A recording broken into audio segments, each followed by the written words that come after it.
Fala pessoal, sejam bem-vindos, começando mais um vídeo com muitas informações importantes. Mas antes, eu peço para que você se inscreva no canal, deixe o seu like e compartilhe o vídeo com o máximo de pessoas. Giro na tela e notícias a seguir.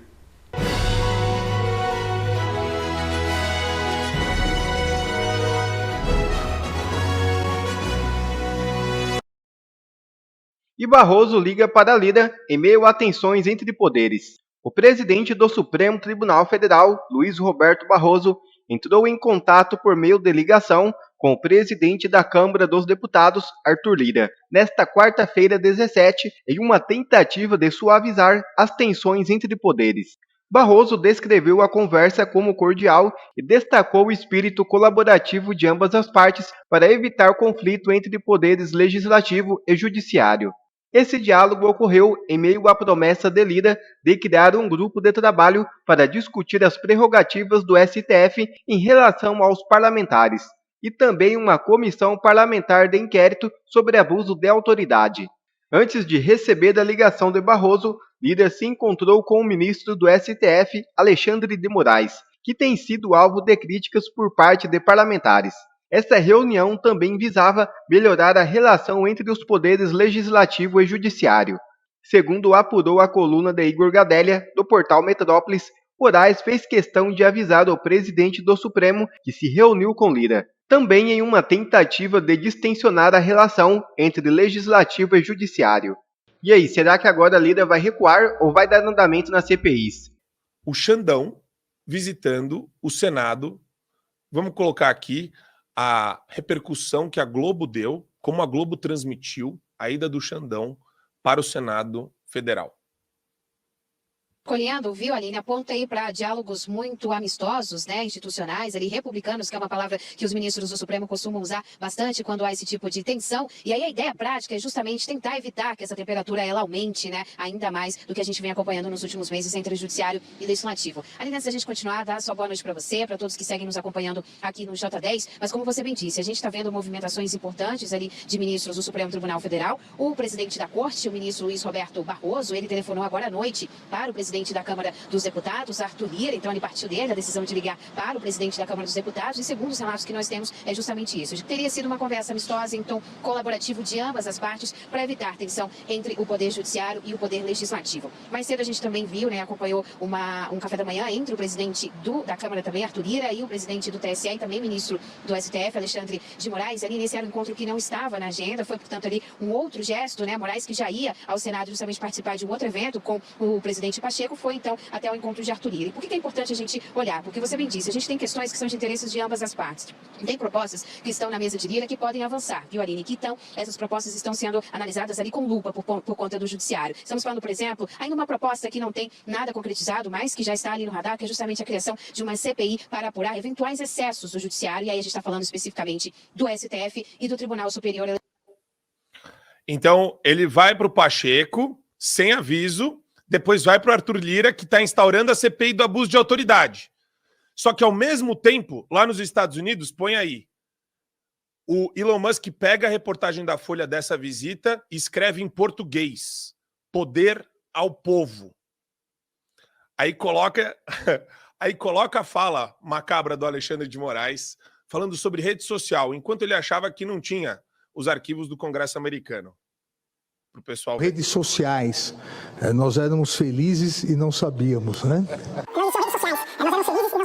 Não existiam redes sociais, nós éramos felizes e não sabíamos, né?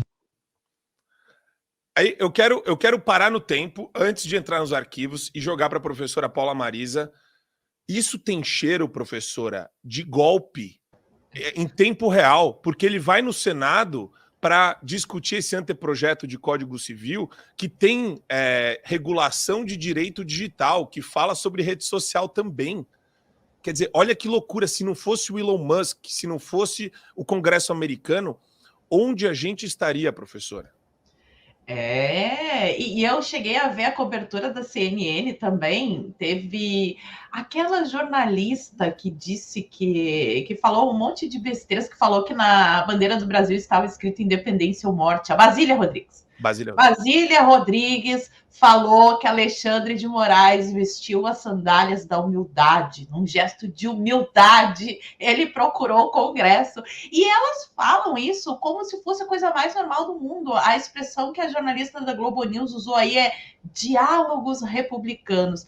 Eu queria saber o que significa diálogo republicano. Diálogo republicano, por acaso, isso daqui é uma hipótese, uma suposição, algo abstrato. Por exemplo, eu poderia considerar diálogo republicano um juiz que tem uma ação para julgar e chega ali no réu da ação e diz, ou tu faz o que eu quero, ou eu vou colocar essa tua ação aqui para frente. Será que isso é realmente um diálogo republicano? E essa última declaração do Moraes, que vale lembrar, como o Marco falou, chegou de surpresa. Por que será que ele não avisou, não marcou na agenda? Será que os líderes aí, o Pacheco e o seu Arthur Lira, estariam dispostos a recebê-lo? Será que foi por isso que ele foi de surpresa, para não ter como negar? Uma pergunta, se é que se pode fazer perguntas hoje no Brasil, que é importante para tudo isso. Mas aí Alexandre de Moraes chega lá de surpresa para a discussão do novo Código Civil, que quando foi arquivado o PL 2630 lá na Câmara pelo Arthur Lira, muita gente comemorou. Embora realmente tenha sido uma pequena vitória, ele está sendo inserido nesse novo Código Civil. Quem está trazendo cobertura excelente sobre esse assunto é a Gazeta do Povo. Tem diversas matérias lá mostrando o quão prejudicial é esse novo Código Civil, que além de censura, vai abrir possibilidade, inclusive, para a legalização da poligamia, entre outras coisas, né? Que o Pacheco, inclusive, disse que era fake news. Então, Alexandre de Moraes chega de surpresa no Congresso para a discussão desse novo Código Civil e ainda dá uma declaração de que antes das redes sociais, eles eram felizes e não sabiam. Eles quem? Os poderosos de Brasília? Posso supor isso depois da declaração de Alexandre de Moraes? Neste caso, Brasília era feliz porque o povo não acompanhava o que acontecia lá e eles podiam fazer o que quisessem? Porque vale lembrar que Brasília foi construída justamente para tirar a capital do Brasil, que era no Rio de Janeiro, de perto do povo.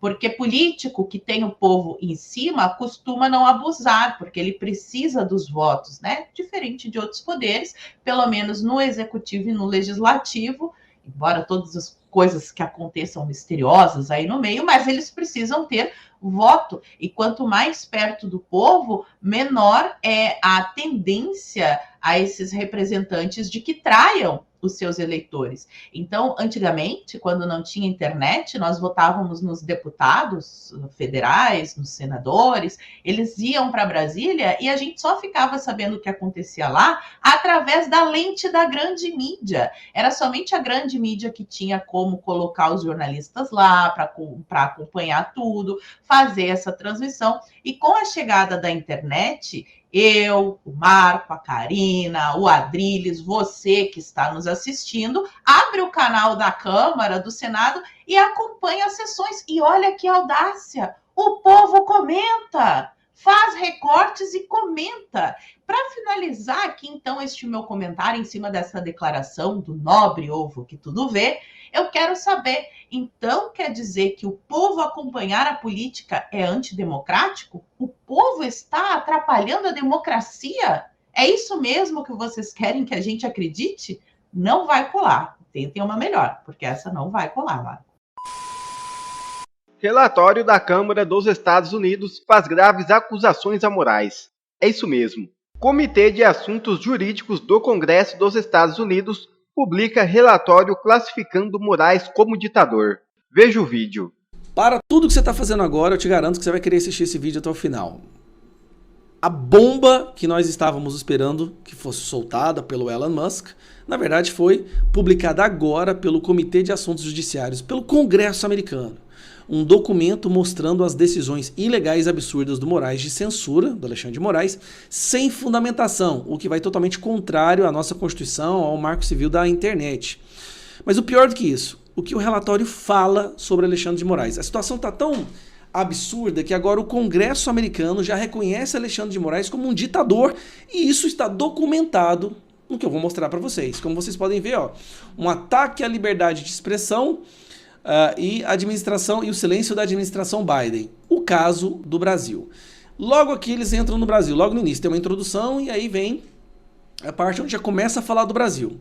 São 541 páginas, eu vou falar da introdução e das principais decisões do Moraes sem fundamentação. Isso aqui é um escândalo que deveria tomar conta do Jornal Nacional do começo ao fim nesse domingo, mas como eu sei que eles não vão fazer isso, você vai ver aqui. Em 2019, a Suprema Corte Brasileira deu a si mesmo poderes para agir como investigador, promotor e juiz, tudo num caso só, all at once, tudo de uma vez só em alguns casos. Ao invés de usar o promotor, o Ministério Público ou um oficial da lei para abrir uma investigação, o então presidente da Suprema Corte, o Dias Toffoli, emitiu uma ordem garantindo à Suprema Corte a autoridade dela mesma abrir investigações. Esse mesmo presidente, um antigo presidente da Suprema Corte, já criticou abertamente esse tipo de decisão por ser contra a Constituição brasileira.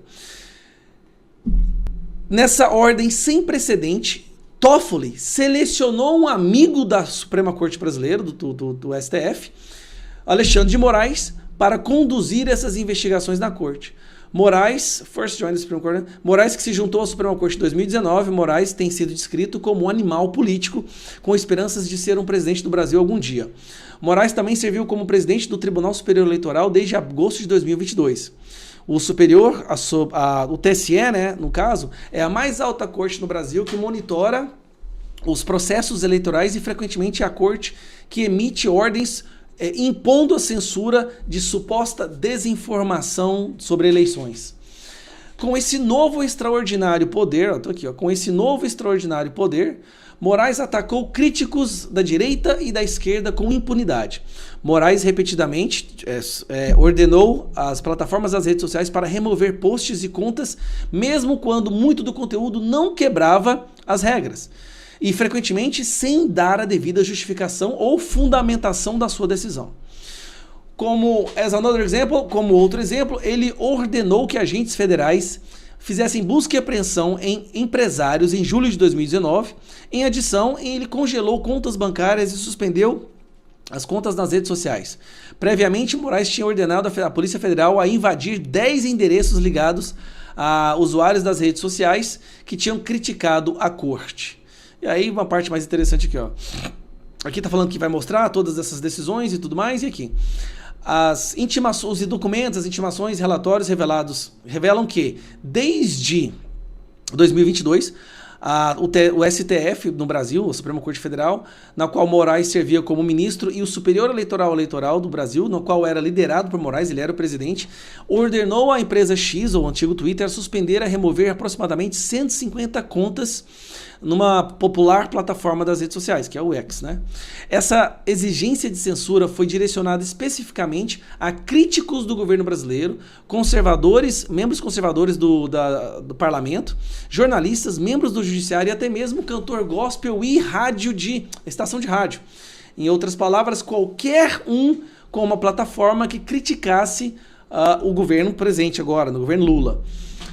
A Corte Brasileira, especificamente Moraes, justificou a censura com a base de que é necessário, apropriado e urgente parar a possibilidade de propagação do discurso de ódio.